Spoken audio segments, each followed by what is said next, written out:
Late से आती है, क्लास में घुसने नहीं देंगे इसे में। तो क्लास 12वीं का हम लोग बायोलॉजी पढ़ रहे हैं ना ये। एक तो लेट से आती है, ऊपर से हल्ला करती है, बैठने नहीं दे रही है तो तुम बैठो ना जबरदस्ती। बैठने कौन देगा? यहाँ पे जगह कौन देता है किसी को? जबरदस्ती बैठना पड़ता है। अब किसी को नहीं आने देना, ठीक है? नहीं नहीं, गेट बंद मत करो भाई, पंखा नहीं चल रहा है ऊपर से। तुम गेट बंद करोगे जान लेगा क्या? चलो देखो इधर सभी लोग, शोरगुल मत करो कोई आदमी। कितना शोरगुल करोगे यार, कितना करोगे बताओ? कब तक करोगे? जिंदगी भर यही करना है? तो ये सारा चीज तो हम लोग पढ़ चुके हैं, ठीक है? ये सारा रेट्रो वायरस यहां तक हम लोग पढ़ चुके हैं, ठीक है? अब देखते हैं नया चीज पढ़ के। आज कितना है? 13 तारीख है आज।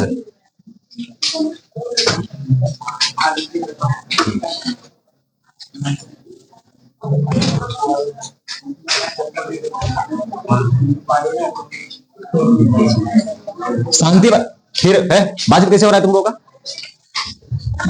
मारेंगे ना, क्लास से बाहर निकाल देंगे, पढ़ते रह जाओगे बायोटेक्नोलॉजी, ठीक है? और जाकर के नीचे फ्री फायर खेलना मौज करता है 12वीं वाला सब, समझा ना? ठीक है, मतलब 11वीं वाला सब, 12वीं वाला तू लोग है ना, 11वीं वाला सब। हाँ, तू तो 13वीं वाला है, और जीवन में तुम्हारा 13वीं हो जाएगा, ठीक है? ये सब 11th वाला क्या करता है? लेट से आता है, उसको पता है लेट से आएगा तो क्लास में नहीं घुसने देगा, तो नीचे में जो चौकी नहीं लगा हुआ है उस पर बैठ के आराम से फ्री फायर खेलता है एकदम, समझ गया ना?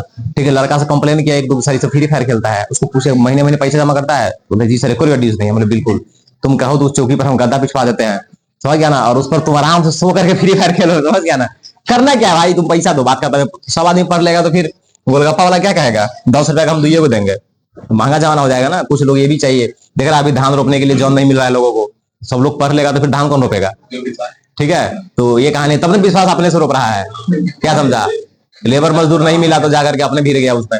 चलो ठीक है, ए लड़का देखो, हम लोग क्या पढ़ रहे हैं? बायोटेक्नोलॉजी पढ़ रहे हैं, ठीक है? यही है ना बायोटेक्नोलॉजी, ठीक है? देखो सुनो, सबसे पहली बात, पिछले दिन हम लोग कहां तक पढ़ चुके हैं? ये रेट्रोवायरस वगैरह, यानी कि हम लोग क्या पढ़ रहे हैं? सुनो इधर, tools of recombinant DNA technology, यही पढ़ रहे हैं ना, ठीक है? तो टूल्स में हम लोग क्या पढ़े हुए हैं? ठीक है भाई, 3 टूल्स चाहिए अगर हम रिकम्बिनेंट डीएनए बनाना चाहते हैं, ठीक है? तो उसके लिए 3 टूल्स चाहिए। सबसे पहला रेस्ट्रिक्शन एंजाइम, जो डीएनए को काटे, और रेस्ट्रिक्शन एंजाइम हम लोग पढ़ चुके हैं, ठीक है? सेकंड नंबर क्या चाहिए? सेकंड नंबर चाहिए था वेक्टर, जो कटे हुए डीएनए को किसी को होस्ट में डाले, समझ गया ना? वेक्टर हम लोग पूरा खत्म कर लिए। And the third is host, competent host, ठीक है ना? यानी कि भाई हम डीएनए जुगाड़ कर लिए, ठीक है, उसको काट भी लिए, अब वेक्टर है हमारे पास जो उसको किसी के बॉडी में डाल सकता है, तो वो बंदा तो चाहिए ना जिसके बॉडी में डालना है, उसको हम लोग बोलते हैं होस्ट, ठीक है ना? तो हमारे पास अब होस्ट की जरूरत है, तो हम लोग क्या क्या पढ़ लिए? रेस्ट्रिक्शन एंजाइम पढ़ लिए, वेक्टर पढ़ लिए, अब क्या पढ़ना है? होस्ट। किसके बारे में पढ़ना है? होस्ट के बारे में। तो आज हम लोग वही होस्ट के बारे में पढ़ेंगे, ठीक है? उससे पहले चलो ये जान रहे हो बायोटेक्नोलॉजी हम लोग पढ़ रहे हैं, ठीक है?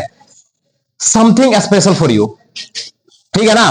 देख कुछ अच्छा बात है तुम्हारे लिए, ठीक है? और मेरा आदत है कि तुम लोग के लिए अच्छा अच्छा बात लाते रहते हैं हम खराब बात तो आज तक लाए नहीं है, ठीक है? सुना नहीं होगा कभी तुम लोग मेरे से खराब बात, ठीक है? देखो इधर सुनो, क्या लिखा हुआ है?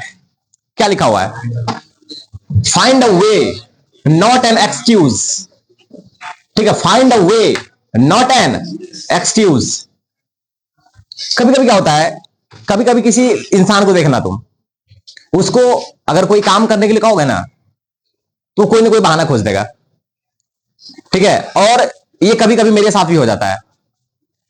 अभी जब मान लो कि डिजिटल बोर्ड नहीं था तो व्हाइट बोर्ड पे वीडियो बनाना था यूट्यूब पे, तो सोच रहे थे कि व्हाइट बोर्ड पे मजा नहीं आ रहा है, ठीक है? डिजिटल बोर्ड ले लेंगे तो वीडियो बनाएंगे। डिजिटल बोर्ड ले लिए, फिर वीडियो बनाने में मजा नहीं आ रहा है तो सोचे एक माइक अच्छा वाला आ जाएगा तो वीडियो बनाएंगे। फिर बाद में ख्याल आया कि जो रूम है ना इसे बहुत शोरगुल होता है, वीडियो अच्छा नहीं बनेगा, इस रूम को पूरा पैक करना है, पूरा पैक कर दिए, फिर भी नहीं वीडियो बन रहा है। अब सोचते हैं कि इस रूम में गर्मी बहुत लग रहा है, एसी लगाया जाए, ठीक है? एक समय आएगा एसी भी लग जाएगा, फिर भी वीडियो बनाने में मजा नहीं आएगा, ठीक है ना? ठीक है तो मतलब फिर कोई बहाना आ जाएगा, ठीक है? तो किसी महान इंसान ने कहा है, if you want to success, if you want to be a successful man और वोमेन, ठीक है ना? अगर तुम सक्सेसफुल इंसान बनना चाहते हो, ठीक है, तो ये जो तुम बहाना मार रहे हो ना, इसको तुम साइड करो पहले, ठीक है, सक्सेसफुल होने के लिए किसी बहाने की जरूरत नहीं है और बहुत ज्यादा रिसोर्सेज की भी जरूरत नहीं है। ठीक है, सिर्फ एक चीज, और वो क्या? जोश। ठीक है, कि भाई हमको करना है और कुछ नहीं चाहिए। ठीक है, अगर बहाना बनाने के लिए बैठोगे तो पूरा जीवन गुजर जाएगा बहाना बनाते बनाते। आज ये नहीं है, वो नहीं है, हमारे पास भी ये होता तो हम ये कर लेते। अरे भाई, जिसके पास वो है वो भी नहीं कर रहा है, समझ? ठीक है, समझ गया ना? कभी कभी तुम लोग देखता होगा, एक विद्यार्थी होगा जिसके पास सब किताब होगा, उसका बाप पैसा वाला होगा, ठीक है ना, उसको तुरंत नया नया किताब खरीद दिया, ठीक है, लेकिन वो फिर भी कभी नहीं पढ़ता है। लेकिन एक विद्यार्थी होगा जिसके पास किताब नहीं है, वो गरीब फैमिली से बिलोंग कर रहा है, वो क्या करेगा? जो जिसके पास सब किताब है उसको मांग लेगा, अरे आज फिजिक्स दे देना, कल तुम ले लेना। उसका फिजिक्स लेके चल जाएगा, पढ़ के उसे ज्यादा नंबर ले आएगा।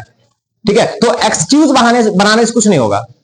एक्सक्यूज बनाने से बेहतर है काम किया जाए। ठीक है ना, तुम्हारे पास जो ही चीज है उसी से स्टार्ट किया जाए। ठीक है ना, start small but grow big. ठीक है ना, छोटा से स्टार्ट करो, बहुत आगे तक जाओ। ठीक है, तो वही बात लिखा हुआ है, बहाने नहीं बनाना है, एक्सक्यूज नहीं बनाना है। ठीक है ना, एक रास्ता खोजो कि हम जहां पर है आगे कैसे बढ़ेंगे हम। ठीक है, चलो, तो ये थोड़ा ज्ञान का बात हो गया। ठीक है, अब और थोड़ा ज्ञान का बात करते हैं। ठीक है, देखो इधर समझो, हम लोग पढ़ क्या रहे हैं।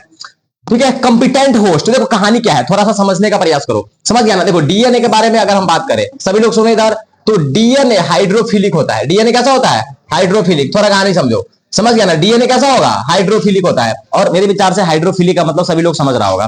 ठीक है ना, हाइड्रोफिलिक, वाटर लविंग। ठीक है ना, हाइड्रोफिलिक तुम लोग पढ़ा होगा लायोफिलिक सरफेस केमिस्ट्री में। ठीक है ना, यहाँ पे हाइड्रोफिलिक, हाइड्रो मतलब क्या? वाटर, और जो ये जो फिलिक वर्ड है इसका मतलब होता है लव। समझ गया ना, वाटर लविंग, हाइड्रोफिलिक। ठीक है, लेकिन अगर मान लो कि मुझे किसी को होस्ट में डालना है, ए लड़का, जैसे मान लो कि ये होस्ट है, क्या है ये? होस्ट है। होस्ट मतलब कोई सेल होगा। होस्ट मतलब क्या? कोई सेल होगा। ठीक है ना, तो मान लो कि ये सेल मेम्ब्रेन है। सेल का क्या है? ये सेल मेम्ब्रेन है, यानी कि सेल का बाउंड्री है। अब सोचो कि हम चाह रहे हैं कि जो बाहर का डीएनए है वो अंदर चला जाए। बाहर का डीएनए अंदर चला जाए। जाओ बाहर जाओ भाई, तुम्हारा लेट हो गया। ठीक है, घूम के आओ, चाय वाई पी के आओ। ठीक है, तो हम क्या कर रहे हैं कि ये जो होस्ट है, ए लड़का सुनो इधर, ये जो होस्ट है हमारे पास, ठीक है, इसमें हमें बाहर का डीएनए डालना है। तो भाई सबसे पहले तुमको सेल मेम्ब्रेन को पार करके अंदर डालना पड़ेगा ना। ठीक है, तो यहाँ पे समस्या ये है कि डीएनए हाइड्रोफिलिक है। ठीक है, लेकिन सेल मेम्ब्रेन अपने से होकर के डीएनए को नहीं घुसने देगा। थोड़ा बात को समझो। ठीक है ना, जो भी हाइड्रोफिलिक चीज है वो सेल मेम्ब्रेन को पार नहीं कर सकता, या प्लाज्मा मेम्ब्रेन को पार नहीं कर सकता। कहानी समझ? ठीक है, हम क्या कहना चाह रहे हैं? ठीक है ना, मतलब हमारे पास डीएनए भी हो गया, हमारे पास वेक्टर भी है कि भाई चलो तुम अब सेल के अंदर लेकर के जाओ। लेकिन अब हमारे पास समस्या क्या पैदा हो रहा है कि हम जिस सेल में डीएनए को डालना चाहते हैं वो सेल कह रहा है हम डीएनए को नहीं घुसने देंगे अंदर। समझ ना? उसका कारण क्या है? उसका कारण है कि उसके पास है सेल मेम्ब्रेन, और वो सेल मेम्ब्रेन डीएनए को नहीं अंदर जाने देगा क्योंकि डीएनए हाइड्रोफिलिक है। ठीक है, तो ये बात याद रखना है। तो समस्या क्या है, समझ गया? ठीक है, यानी कि अगर हम चाहते हैं कि होस्ट में हम डीएनए को डालें, हमारा जो जीन ऑफ इंटरेस्ट है या जो एलियन डीएनए है, ठीक है, अगर उसको हम होस्ट के बॉडी में डालना चाहते हैं तो होस्ट उसको एक्सेप्ट नहीं करेगा क्योंकि डीएनए सेल मेम्ब्रेन को पार नहीं कर सकता है। ठीक है ना, तो ये बात याद रखना है। तो अब हम क्या करेंगे, तो ये जो होस्ट है हम इसके साथ कुछ ऐसा करेंगे कि ये होस्ट उस डीएनए को ले ले। ठीक है ना, यानी कि हम अपने होस्ट को इस लायक बनाएंगे कि वो एलियन डीएनए को एक्सेप्ट कर ले, एलियन डीएनए को ले ले। इसी को बोलते हैं कंपिटेंट होस्ट। कौन सा होस्ट? Competent host. ये बात याद रखना है। ठीक है ना, यानी कि जो होस्ट है उसको तुम कंपिटेंट बनाओ। कंपिटेंट बनाने का मतलब है उसको इस लायक बनाओ कि वो बाहर के डीएनए को ले ले जिसको हम अंदर डालना चाहते हैं। ठीक है ना, तो कंपिटेंट होस्ट का मतलब समझो अभी लोग, लड़की लोग समझे? कंपिटेंट होस्ट मतलब क्या? कि तुम्हारा जो होस्ट है वो डीएनए को नहीं ले रहा है, वो कह रहा है भाई हम डीएनए को नहीं लेंगे। ठीक है ना, तो तुम क्या करो, कुछ ऐसा करो उस होस्ट के साथ, ठीक है, जिसके कारण वो होस्ट क्या करे, डीएनए को लेने के लिए तैयार हो जाए। तो हम बोलते हैं कि होस्ट को कंपिटेंट बनाना। ठीक है ना, तो होस्ट को कंपिटेंट बनाने का मतलब हुआ कि जो होस्ट पहले डीएनए को लेने के लिए तैयार नहीं था, अब उस होस्ट को हम ऐसा बना दिए, ऐसा कुछ किए उसके साथ कि अब वो बाहर का डीएनए लेने के लिए तैयार है। तो अब हमारे पास सवाल है कि हम इसको कंपिटेंट कैसे बनाएंगे। ठीक है, हम ऐसा क्या करें कि ये डीएनए को ले ले। ठीक है, तो हम तरीका के बारे में बात करेंगे। ठीक है, अब देखो सुनो, तो क्या लिखा हुआ है कि डीएनए हाइड्रोफिलिक होता है।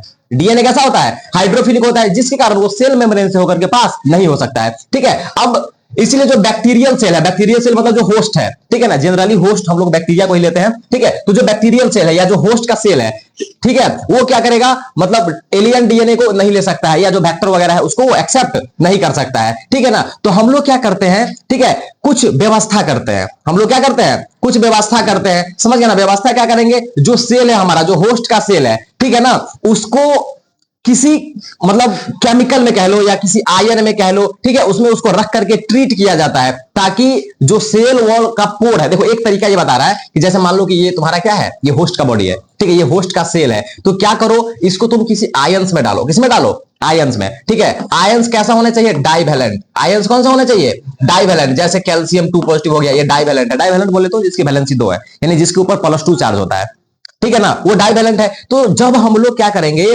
ये जो होस्ट है उसको ट्रीट करेंगे डाइवैलेंट आयन के साथ, तो वहां पर क्या होगा, जो डीएनए था, ठीक है, वो सेल वॉल, जैसे मान लो कि बैक्टीरिया है, ये सेल बैक्टीरिया है, तो सेल मेम्ब्रेन है, तो वहां पे सेल वॉल भी होगा ना, तो सेल वॉल का जो पोर है उससे होकर के डीएनए अंदर चला जाएगा, ठीक है ना। तो ये बात याद रखना है, ठीक है। तो ये एक तरीका हो सकता है, मतलब समस्या समझ गया ना भाई, डीएनए लेने के लिए तैयार नहीं है सेल, अब उसको हमें कंपिटेंट बनाना है। तो कंपिटेंट कैसे बनेगा, तो फर्स्ट उपाय, ठीक है, जो बैक्टीरियल सेल है उसको क्या करो, डाइवैलेंट आयन के साथ ट्रीट करो।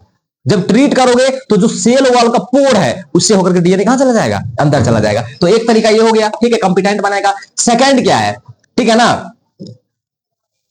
अब ऐसे को क्या किया जाता है, मतलब ऐसे सेल को क्या करेंगे हम लोग, यहां पे क्या हुआ, हम डाइवैलेंट के साथ ट्रीट कर दिए, ठीक है ना। अब क्या करेंगे, उसको आइस वगैरह में रखेंगे, यानी उसको एकदम ठंडक दे रहे हैं, समझ रहे हो ना, ठीक है, उसको आइस वगैरह में रखा जाता है, ठीक है, ताकि उसको एकाएक ठंडा, मतलब एकाएक उसको ठंडा किया जाता है, ठीक है ना। और फिर क्या करेंगे, उसको एकाएक गर्म कर देंगे, उसको 42 डिग्री सेल्सियस टेम्परेचर उसको फिर गर्म करेंगे, समझ रहे हो ना। तुमको उठा करके एकाएक ठंडा में डाल दे, फिर उठाएगा, मतलब एक बार मान लो कि तुमको उठाए और 0 डिग्री तापमान पर डाल दिए, और फिर उठाए और 50 डिग्री तापमान पर डाल दिए, तो समझो 0 पर सीधे 50 में जा रहे हो, इसको बोलते हैं हीट शॉक देना। कौन सा शॉक, हीट शॉक, समझ गया ना, ठीक है। तो हम क्या करेंगे, उसको सबसे पहले एकदम आइस में रखेंगे, ठंडा जगह पे, फिर क्या करेंगे, उसको 42 डिग्री टेम्परेचर पर रखेंगे, ठीक है, उसके बाद फिर वापस आइस पर रखेंगे,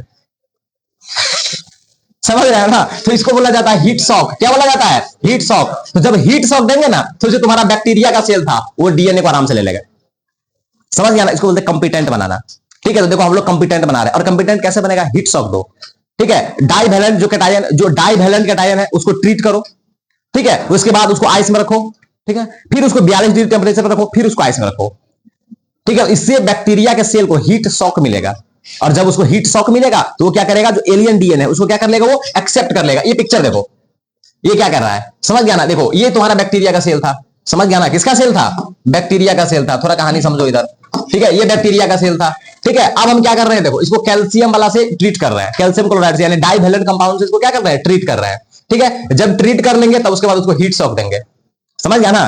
क्या कर रहे हैं, समझ में आ रहा है। सबसे पहले उसको हम डाइवैलेंट कंपाउंड वाला से ट्रीट कर रहे हैं, ठीक है। उसके बाद क्या कर रहे हैं, उसके बाद उसको हीट शॉक दे रहे हैं। और हीट शॉक कैसे दे रहे हैं, पहले आइस में, फिर 42 डिग्री, फिर आइस में, हीट शॉक, ठीक है। जब हीट शॉक करेंगे तो देखो आराम से जो प्लाज्मिड था वो अंदर घुस जाएगा, ठीक है। जिस डीएनए को हम अंदर डालना चाह रहे थे वो क्या हो जाएगा, अंदर चला जाएगा, ठीक है। तो इसको बोलते हैं कंपिटेंट बनाना और हीट शॉक, ठीक है। तो ये बात याद रखना। तो मेरे विचार से तुम लोगों को समझ में आया होगा कंपिटेंट होस्ट का कहानी, ठीक है। तो समझ में आया, मतलब क्या समस्या है, समझ में आया। देखो भाई डीएनए है वो हाइड्रोफिलिक है, जो होस्ट के बॉडी में नहीं जा सकता है, क्योंकि हाइड्रोफिलिक है तो सेल मेम्ब्रेन को पास नहीं कर सकता है, ठीक है। तो अब वो कैसे अंदर जाएगा, तो उसका एक उपाय है भाई, तो उसको कंपिटेंट बनाओ। कंपिटेंट कैसे बनेगा, तो पहले उसको जो डाइवैलेंट कैटायन है उसके कंपाउंड से उसको ट्रीट करो, पहला बात। दूसरा बात, तब उसको हीट शॉक दे दो, यानी कि ट्रीट करने के बाद, कैटायन से ट्रीट करने के बाद उसको हीट शॉक दो। जब हीट शॉक दोगे तो वो डीएनए को ले लेगा, सिंपल सा इतना ही कहानी है, ठीक है ना। चलो अब थोड़ा सा और कहानी को हम लोग क्या करते हैं, आगे बढ़ाते हैं। तो ये कहानी हम लोग पढ़ लिया है, ठीक है। अब देखो सुनो,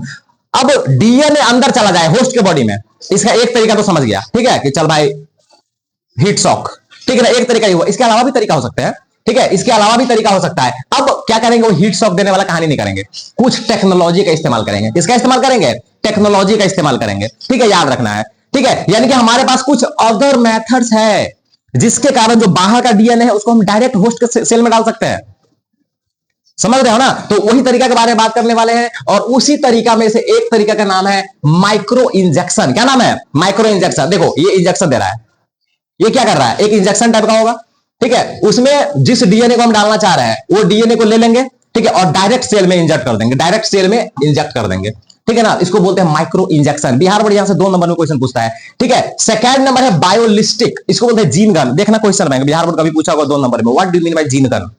जीन गन से आप क्या समझते हैं, ठीक है ना। तो ये बात याद रखना है, बायोलिस्टिक या जीन गन सेकंड मेथड है। जीन गन में क्या करते हैं, देखो ये पिक्चर देखो, जीन गन है ये, ठीक है। इसमें क्या किया जाता है, इसमें एक समझो कि पार्टिकल होगा, समझ गया ना?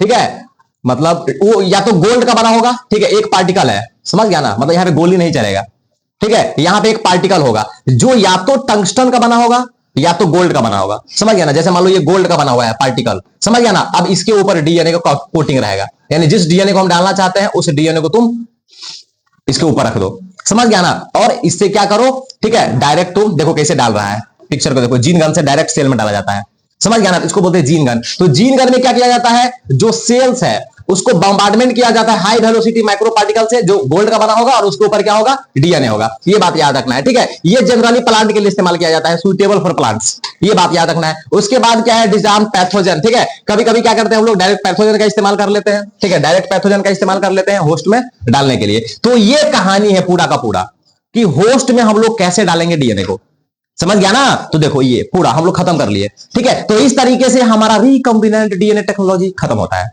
ठीक है? यानी जो हमारा tools of recombinant DNA technology था वो क्या हो गया, खत्म। और इस तरीके से हमारा 80% चैप्टर खत्म हो गया, ठीक है ना? हम लोगों को इस चैप्टर में दो चीज पढ़ना था, एक प्रिंसिपल ऑफ बायोटेक्नोलॉजी और एक प्रोसेस ऑफ बायोटेक्नोलॉजी। प्रिंसिपल खत्म, प्रिंसिपल मतलब सिद्धांत, किस सिद्धांत पे काम करेगा, तो देखो पूरा सिद्धांत पढ़ लिए। अब प्रोसेस कैसे कैसे होगा, क्या क्या चाहिए हम पढ़ लिए, अब करेंगे कैसे, प्रोसेस, प्रोसेस अब पढ़ेंगे हम लोग। इस चैप्टर में दो चीज पढ़ना था, प्रिंसिपल प्रोसेस, प्रिंसिपल खत्म, अब प्रोसेस पढ़ेंगे। जब प्रोसेस पढ़ लेंगे तो अगला चैप्टर में एप्लीकेशन पढ़ लेंगे।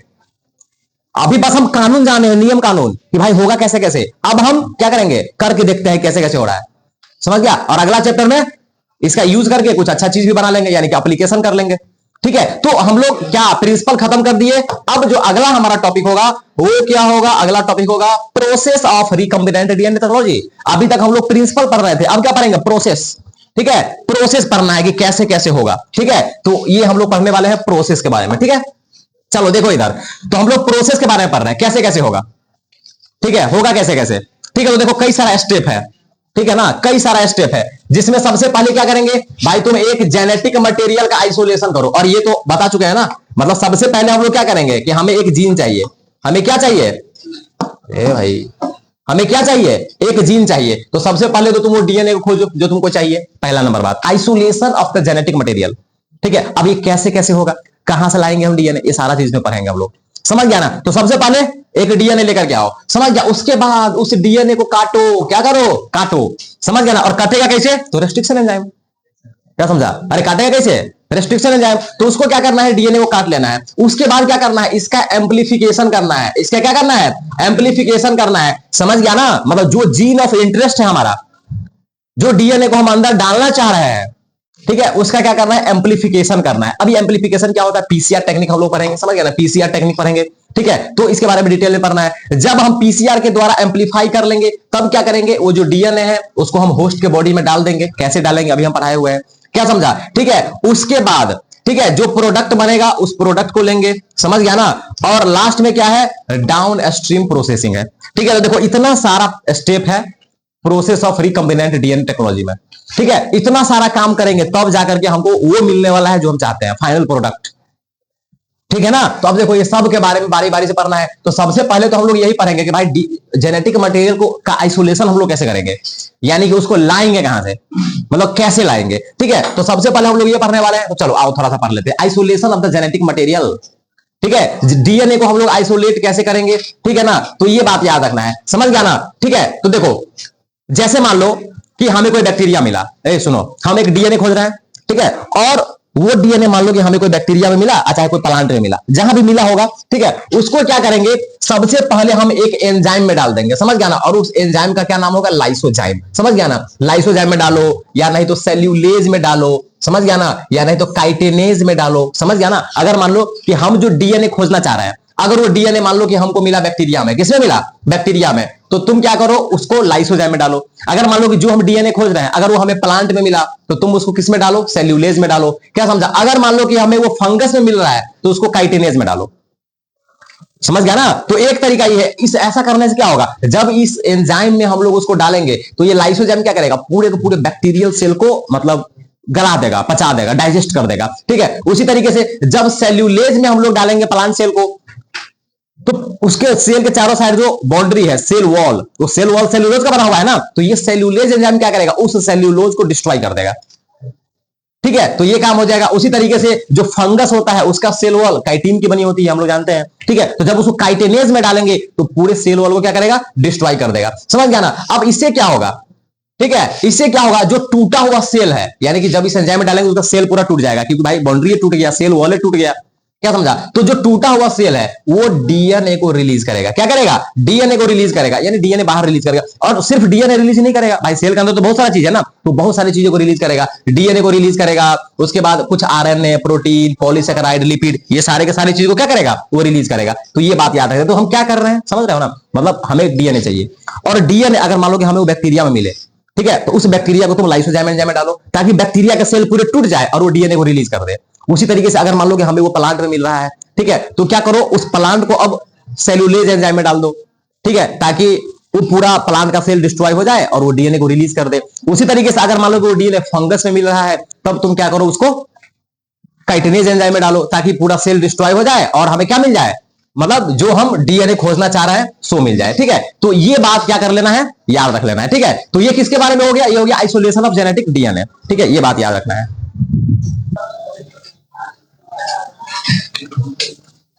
चलो ये कहानी समझा सभी लोग, ठीक है, ये पूरा कहानी समझ रहा है, आइसोलेशन ऑफ डीएनए। देखो इधर क्या पढ़ रहे हैं हम लोग, आइसोलेट कैसे करेंगे।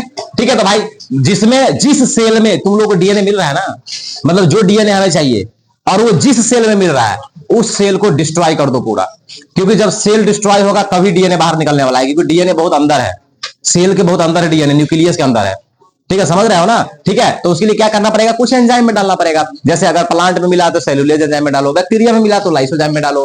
क्या समझा। उसी तरीके से फंगस में मिल रहा है तो काइटिनेज एंजाइम में डालो। ठीक है ना, ये बात याद रखना है, समझ गए ना। अब देखो सुनो, ए लड़का, अभी हम क्या कहे कि जब तुम ऐसा करोगे ना तो सिर्फ डीएनए थोड़ी मिलेगा, डीएनए के अलावा भी बहुत सारा चीज मिलेगा ना, आरएनए वगैरह सब, प्रोटीन वगैरह सब मिलेगा। ठीक है, अगर मान लो कि हमें अब आरएनए को हटाना है तो क्या करो, उसको राइबोन्यूक्लियेज एंजाइम में डालो। किसमें डालो, राइबोन्यूक्लियेज एंजाइम में। समझ गया ना, जब राइबोन्यूक्लियेज एंजाइम में डालोगे तो आरएनए हट जाएगा, आरएनए गल जाएगा। ठीक है ना, आरएनए खत्म हो जाएगा। उसी तरीके से आप मान लो कि तुम्हारे साथ प्रोटीन भी आ गया है, तो प्रोटीन को अगर हटाना है तो उसको प्रोटीएज एंजाइम में डालो। ठीक है, प्रोटीएज एंजाइम में डालोगे, प्रोटीन भी खत्म हो गया। क्या समझा। ठीक है, उसी तरीके से अगर अदर मोलिक्यूल्स है जिसको हमें हटाना है, उसको हटाने के लिए अपना अपना स्पेशल एंजाइम होता है, उस एंजाइम में डालो, वो खत्म हो जाएगा। ठीक है, फाइनली हमें क्या मिल जाएगा, डीएनए मिल जाएगा। क्या मिल जाएगा, डीएनए मिल जाएगा। ठीक है ना, एल्कोहल वगैरह में डाल करके, ठीक है, इथेनॉल वगैरह में डाल करके हमें क्या मिल जाएगा, एकदम जो है प्यूरिफाइड डीएनए वगैरह से मिल जाएगा, ढंग का डीएनए मिल जाएगा जो हम चाह रहे थे। तो देखो आइसोलेट कर लिया डीएनए को, तो पहला स्टेप क्या था भाई, जो डीएनए तुमको चाहिए उसको आइसोलेट करो। कैसे आइसोलेट करना है, समझ गया। अरे कैसे करना है समझ गया ना, लड़की से समझ रही है। ठीक है, तो देखो समझ गया हम लोग। ठीक है, किस तरीके से आइसोलेट किया जाएगा। अब देखो, अगर आइसोलेट कर लिए, क्या समझा, तो उसके बाद है क्या कि तुम डीएनए को काटो, डीएनए को क्या करो, काटो। और हम तो जानते हैं कि काटा जाता है किस एंजाइम के द्वारा, रेस्ट्रिक्शन एंजाइम के द्वारा। तो भाई तुम जो डीएनए, तुमको जो प्यूरिफाइड डीएनए मिला है, ठीक है, उस डीएनए को क्या करो, रेस्ट्रिक्शन एंजाइम में डालो। क्या समझा, जब रेस्ट्रिक्शन एंजाइम में डालोगे तो क्या हो जाएगा, डीएनए डाइजेस्ट हो जाएगा और डीएनए टूट जाएगा। ठीक है ना, तो जब डीएनए टूटेगा ना तो छोटा छोटा टुकड़ा मिलेगा डीएनए का, डीएनए क्या मिलेगा, छोटा छोटा टुकड़ा मिलेगा। तब वहां पर हम लोग एक टेक्निक का इस्तेमाल करते हैं जिसके द्वारा डीएनए के टुकड़ा को हम लोग अलग अलग कर सकते हैं, और उस टेक्निक का नाम है जेल इलेक्ट्रोफोरेसिस। क्या नाम है, जेल इलेक्ट्रोफोरेसिस, या इसी का नाम है एगरोज जेल इलेक्ट्रोफोरेसिस। क्या नाम है इसका, एगरोज जेल इलेक्ट्रोफोरेसिस। ठीक है, ये बात याद रखना है। यानी कि इसमें हम लोग ये चेक करते हैं कि जो एंजाइम, रेस्ट्रिक्शन एंजाइम है, वो कितना अपना काम किया। ठीक है, तो रेस्ट्रिक्शन एंजाइम के द्वारा हम लोग क्या करेंगे, इसको कटिंग वोटिंग करेंगे। ठीक है ना, अब देखो ये टेक्नोलॉजी देखो कुछ, ये जेल इलेक्ट्रोफोरेसिस का कहानी दिखा रहा है। ठीक है ना, इस तरीके से होता है यहाँ पे कहानी। ठीक है, इसमें एनोड, कैथोड वगैरह सब होता है। ठीक है, तो इसमें जो देखो डीएनए क्या है, नेगेटिव चार्ज है। डीएनए कैसा चार्ज है, नेगेटिव चार्ज, हम लोग ये जानते हैं, बहुत पहले जानते हैं। तो डीएनए एनोड पर मिलेगा। डीएनए कहां पे मिलेगा, एनोड पे मिलेगा, क्योंकि डीएनए कैसा चार्ज है, नेगेटिव चार्ज है। ठीक है ना, अब देखो जो डीएनए का टुकड़ा है उसको ये अलग अलग कर देगा उसके साइज के हिसाब से। किसके हिसाब से, साइज के हिसाब से। ये बात याद रखना है। ठीक है ना, ये बात याद रखना है। ठीक है, एग्रोज जेल के इफेक्ट के कारण उसके साइज के हिसाब से डीएनए का टुकड़ा क्या हो जाएगा, अलग अलग हो जाएगा। ठीक है ना, ये बात याद रखना है। ठीक है, और इस प्रोसेस को बार बार रिपीट किया जाता है वेक्टर डीएनए के साथ, मतलब वेक्टर डीएनए में मतलब वेक्टर डीएनए के साथ इसको किया जाता है, बार बार रिपीट किया जाता है। ठीक है ना, अब देखो यहाँ पे ऑरेंज ऑरेंज दिख रहा होगा। ठीक है ना। ये जो ऑरेंज ऑरेंज है ना, यही है डीएनए का टुकड़ा, यानी कि जो डीएनए फ्रेगमेंट्स है वो ब्राइट ऑरेंज कलर के रूप में दिखेगा। ठीक है, ये बात याद रखना है जब उसको इथिडियम ब्रोमाइड से ट्रीट किया जाता है in the presence of ultraviolet radiation. ठीक है, कहानी समझो, ये सब पूछता है क्वेश्चन नीट में भी और बिहार बोर्ड में भी। जो जेल इलेक्ट्रोफोरेसिस प्रोसेस है, इसमें हम लोग क्या कर रहे हैं, इसमें हम लोग मतलब जब इथिडियम ब्रोमाइड को अल्ट्रावायलेट रेडिएशन के प्रेजेंस में स्टेंड करते हैं, ठीक है, तो जो डीएनए का टुकड़ा है वो ऑरेंज कलर का नजर आएगा। ठीक है ना। तो जेल इलेक्ट्रोफोरेसिस एक ऐसा प्रोसेस है जिसके द्वारा हम लोग ये चेक करते हैं कि रेस्ट्रिक्शन एंजाइम के द्वारा डीएनए कटा तो कैसे कटा, यानी कि उसके फ्रेगमेंट्स को हम लोग चेक करते हैं। ठीक है, तो फ्रेगमेंट्स दिखेगा कैसे, तो वो ऑरेंज कलर का दिखेगा। लेकिन कैसे दिखेगा, जब हम लोग इसको ट्रीट करेंगे इथिडियम ब्रोमाइड से in the presence of ultraviolet radiation. ये बात याद रखना है। ठीक है, और इसमें जो डीएनए नेगेटिव चार्ज होता है तो वो एनोड की तरफ मिलेगा। किधर मिलेगा, एनोड की तरफ। तो ये है जेल इलेक्ट्रोफोरेसिस प्रोसेस, ये बात याद रखना है, समझ गया ना। उसके बाद क्या करेंगे, जो डीएनए बैंड है उसको इस एग्रोज जेल में से निकाल लेंगे, इसका नाम होता है इल्यूशन। इस प्रोसेस का क्या नाम होगा, इल्यूशन नाम होगा। ठीक है, ये बात याद रखना है। और उसके बाद जो जीन ऑफ इंटरेस्ट हमें मिला है उसको वेक्टर वगैरह में मतलब जोड़ देते हैं, और जोड़ेंगे कैसे, लाइगेज एंजाइम के द्वारा। किस एंजाइम के द्वारा, देखो इधर, जैसे मान लो कि ये वेक्टर है, समझ गया ना, और यहां पर हमको ये डीएनए मिला, तो इस डीएनए को वेक्टर में जोड़ना है ना, ये तो हम जानते हैं। तो जोड़ेंगे कैसे, लाइगेज एंजाइम के द्वारा। कैसे जोड़ेंगे, लाइगेज एंजाइम के द्वारा। ठीक है, और तब जाकर के रिकॉम्बिनेंट डीएनए हम लोग का बनेगा। ठीक है, तो ये क्या था, ये था कि हम लोग काटेंगे कैसे, और जब काटेंगे तो छोटे छोटे टुकड़े में कन्वर्ट होगा। उस टुकड़ा को लेके क्या करना है, ठीक है, तो पहले चेक करोगे भाई तुम्हारा रेस्ट्रिक्शन एंजाइम काम किया कि नहीं, वो बढ़िया से काटा कि नहीं। और टुकड़ा के बारे में हमको जानना है, किधर किधर गया फ्रेगमेंट्स, तो वहां पे जेल इलेक्ट्रोफोरेसिस का इस्तेमाल करेंगे। ठीक है, और जब मान लो कि हमें एक टुकड़ा मिल गया जो जीन ऑफ इंटरेस्ट है, उसको लाइगेज एंजाइम के द्वारा किसमें जोड़ देंगे, किसमें जोड़ देंगे, वेक्टर में जोड़ देंगे। ठीक है, तो ये था हमारा। उसके बाद हम लोग कल पढ़ेंगे तीसरा मेथड। ठीक है, यानी कि हम लोग क्या कर लिए, डीएनए को बाहर निकाल लिए, काट भी लिए, अब इसका एम्पलीफिकेशन करना है यूजिंग पीसीआर टेक्निक। ठीक है, पीसीआर टेक्निक का इस्तेमाल करके हम लोग क्या करेंगे, इसको एम्पलीफाई कर लेंगे। ठीक है, तो ये 2 स्टेप हम लोग पढ़ चुके हैं, बाकी का 3-4 स्टेप जो बाकी है उसको हम लोग क्या करेंगे, अगले दिन पढ़ेंगे। ठीक है, तो आज के लिए बस इतना ही। टाइम हमारा कितना हो गया, 7:35। ठीक है, चलो ठीक है, शेयर कर देते हैं।